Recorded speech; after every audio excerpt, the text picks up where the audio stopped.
Distance. 10 lepers who stood at a distance. Luke 17:12. Monday of the fourth week of Lent. Yesterday we heard Jesus tell the parable of the rich man and Lazarus. Today, on the way to Jerusalem, he was passing along between Samaria and Galilee. And as he entered the village, he was met by 10 lepers. Luke 17:11-12. What is most interesting about this event is 4 seemingly inconsequential words: that the lepers stood at a distance. Distance. They stand at a distance. They are lepers, and according to the law of Moses, they are required to keep their distance. In first century Judaism, when a person discovers a skin disorder, he or she had to go to the priest for examination.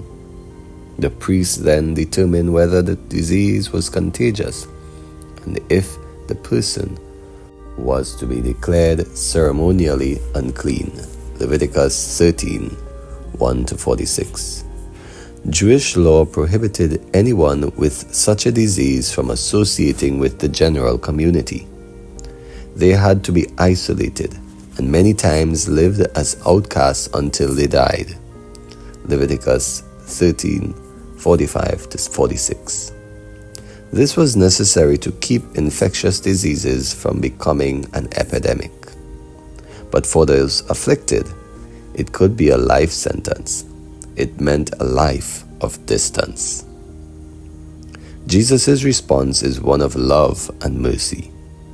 When he saw them, he said to them, "Go and show yourself to the priest." And as they went, they were cleansed. Luke 17:14, emphasis added. They are not cleansed immediately. Notice that they are cleansed as they go. Their leaving to see the priest requires them to believe that Jesus has the power to heal them. To show up to the priest and not be healed would be humiliating. They have to believe, and they do. As they go, they are healed. This all begins when the leper cries out, "Jesus, Master, have mercy on us." The leper declared that Jesus is their master. Their recognition of Jesus' authority, even over leprosy, is an acknowledgement of him as the Messiah. And if Jesus is the Messiah, that means the distance between us and God is erased. Jesus is God, and the distance is gone.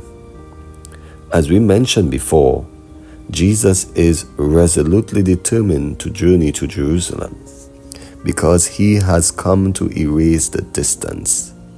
In Jesus, God has assumed human flesh so he can be near us, with us, one of us. In Jesus' humanity, all humanity is reclaimed by God through the self-offering sacrifice of the Paschal mystery. The distance between humankind and God is erased. All of this happened in Jerusalem, and that is why you and I are on this journey with Jesus. How, where, and when in your life does God feel distant? Having the courage to name those particular moments gives him permission to speak to you about his presence there, precisely in the distance you feel. Do not be afraid. Ask him today if he is distant. For your prayer, stay here for an additional 10 minutes.